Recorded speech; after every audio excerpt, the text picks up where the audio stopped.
Teraz máme 26% baterky a 110 km dojazd. Ja som sa chcel zastaviť na Donovaloch a neviem, či mi to tam vydá. Za mnou vidíš Peugeot 5008. Je to E5008, čiže elektromobil vo verzii Long Range. A ja ti teraz nejdem ukazovať, ako toto auto vyzerá, aký má infotainment, aké sú jeho dizajnové prednosti, pretože E5008 je na trhu už pomerne dlho. Ja ti chcem ukázať, ako toto auto s 97 kWh baterkou funguje v praxi a ako sa s ním dá cestovať na dlhých trasách. Zapíname palce! I still hear your voice at night, make me feel alright. Jump right back into my heart. Cause we could dance the night away, make me love you through the haze. Ain't no need to be afraid. No, auto je naplno nabité, takmer teda 1% chýba, 566 km dojazd a uvidíme, čo nám to vyhodí, keď si zadáme cieľ. No, 313 km a po prijazde by sme mali mať 19%. To mi ale samozrejme nejak nevychádza, lebo to je niečo viac ako polovica toho udávaného dojazdu, ale samozrejme ideme do kopca. Takže uvidíme, či to bude sedieť a ako sa tomu priblížim.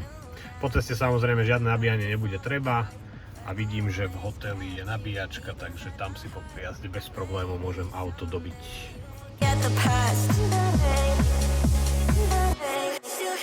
Tempičko si držím také po diaľnici, že 133 tempomat a už teraz po 100 km mi vlastne troška narastol tá odhadovaná kapacita v cieli, ale to bolo za to, že ja som vlastne Bratislavu nešiel po obchvate, ale centrom.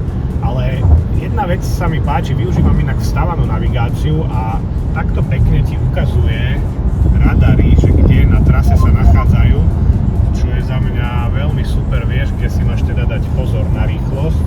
Ale pri takýchto dlhých jazdách, ja to chcem dať teda celých 300 km bez zastávky, tu je veľmi dobrá vec, masážne sedadlá v tejto výbave GT, v tej najvyššej výbave.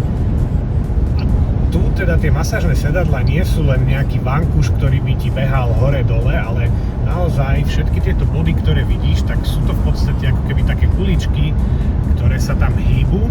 A tá masážna funkcia je tu fakt na vysokej úrovni.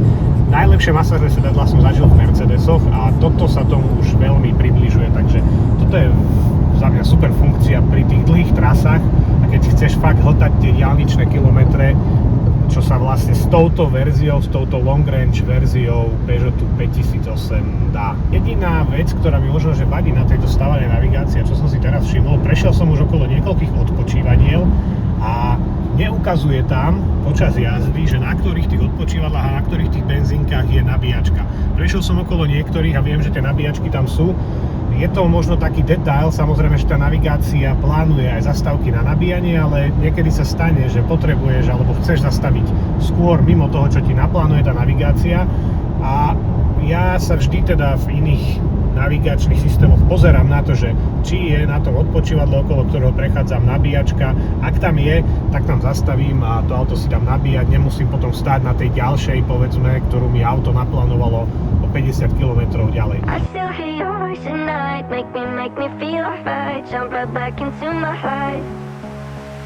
No, sme v cieli a zostávajúca kapacita je 28%, takže z Bratislavy sa nám v podstate podarilo ušetriť nejakých 8-9%. Áno, nevypočítava to ten Peugeot možno až tak presne, ale toto je ten lepší prípad, že ten odhadovaný dojazd na začiatku, respektíve tá zostávajúca kapacita na začiatku bola menej optimistická. Toto je vždy ten lepší prípad, že do cieľa človek príde s väčším dojazdom, s väčšou kapacitou. Give me something else to do than thinking about. Are you thinking about it too? Don't need reason, my reasoning is you. I knew that we were bound to fall apart, but always kept you deep inside my heart. Maybe someday you'll forget the past. No, máme dilemu. Ideme naspäť a teraz máme 26% baterky a 110 km dojazd. Ja som sa chcel zastaviť na Donovaloch a neviem, či mi to tam vydá. 78 a dáva nám to jedno nabíjanie po ceste. Ale neviem, či to chcem riskovať, že máme 30 km rezervu. Možno by sme to na tej Donovali dali, no uvidíme. A tak nie, ja som si tuto v navigácii vlastne v tom plánovači trasy sa dá nastaviť, že koľko chcem kapacity vlastne v cieli a ešte tu je taká informácia, že môže to ešte o 2% viac klesnúť. Ja som si dal, že mne stačí 5%, lebo na tých Donovaloch určite budem nabíjať a v podstate mi to teraz vyrátalo, že bez zastávky na nabíjanie by sme sa mali dostať a 10% by sme mali mať po príjazde na Donovali. Uvidíme, či to tak bude. No ja to risknem. Make me feel right. Jump right back into my life. I do. Malá zmena plánu, nakoniec nepôjdeme na Donovali, ale dal som si sem až Banskú Bystricu, nákupné centrum Európa a paradoxne tak nám ukazuje, že prídeme až s 12% dojazdu. To je tým, že vlastne z Donoval do Banskej Bystrice je to dolu kopcom a reálne tam fakt môže byť, že viac tej baterky dobijem ako spotrebujem, takže ideme až tam a uvidíme, či dojdeme a či fakt tá navigácia počíta aj s tým, že my tie Donovaly vlastne od Ružomberka budeme musieť aj vyšlapať. No, uvidíme na vrchole. Už sme na Donovaloch hore, teraz mám aktuálne zostávajúcu kapacitu 13% a do Bystrice by sme mali prísť 12. Pred chvíľou mi tu ukazovalo ten odhadovaný dojazd alebo odhadovanú kapacitu v cieli takto 13. Čiže vlastne odteraz by som mal jazdiť s nulovou spotrebou. I still hear your voice at night. Make me feel alright. Jump right back into my life. Cause we could dance the night away. Make me love you through the haze. Ain't no need to be afraid. Parkujem pred Európou na nabíjačke a vyšlo to, máme 14%, navigácia ukazovala 13%, takže super, veľmi dobre to teda počíta to aj s tými prevýšeniami, to som veľmi rád. No a ideme nabíjať a vlastne toto je naša prvá zastávka nabíjacia po takmer 400 km, bez 7 je to 400 km a výsledná spotreba zatiaľ za túto jazdu 18,8 a to je teda spotreba nie nejaká mestská alebo motkanice po okreskách, tu boli diaľnice, tu bola plnohodnotná diaľničná rýchlosť a to tempo bolo naozaj svižné.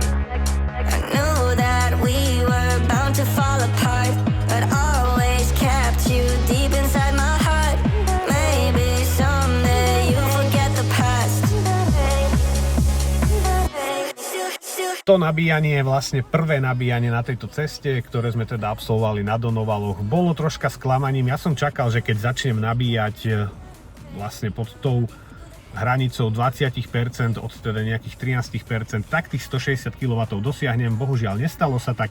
Vlastne ten najvyšší výkon som dosiahol hneď na začiatku tých 120 kW, potom mierne klesol, následne okolo 40-50% zase vystúpal na tých 120 kW. No a v priemere, ako môžeš vidieť, sa ten nabíjací výkon držal na úrovni 109 kW. V podstate z 13 na tých 82% sa auto nabilo za nejakých 33 do 35 minút. Takže tá krivka je stále OK, ale mrzí ma teda, že ani v lete, v podstate v ideálnych podmienkach sa mi nepodarilo dosiahnuť ten maximálny 160 kW výkon. Aký je teda výsledok? Ja si myslím, že 5008 aj vzhľadom na tú cenu, táto verzia Long Range je výborná kúpa, pretože tých aut s takmer 100 kWh baterkou, ktoré navyše ponúkajú ako toto v základe 7 miest na sedenie, na trhu nie je veľa. V podstate koncern takéto auto donedávna ani nemal. Až teraz prichádza Škoda Peak, ktorá bude aj 7-miestna, bude to tiež elektromobil, takže to bude koncernový konkurent. Kia, Hyundai takto veľké elektromobily už majú. Je to napríklad Ioniq 9. No pri oboch automobilkách, oboch koncernoch, či je to koncern Volkswagen alebo Kia, Hyundai, tie cenovky vysoko prevyšujú v plných výbavách 70 000. A tu máš auto vo fullke za 61 000 s touto 97 kWh baterkou a dojazdom fakt v reálnych podmienkach presahujúcim, diaľničným dojazdom v reálnych podmienkach presahujúcim 400 km. Ako si teda mohol vidieť na tej ceste? I still hear your voice at night, make me feel alright, jump right back into my life. Cause we could dance the night away, make me love you through the haze, ain't no need to be afraid.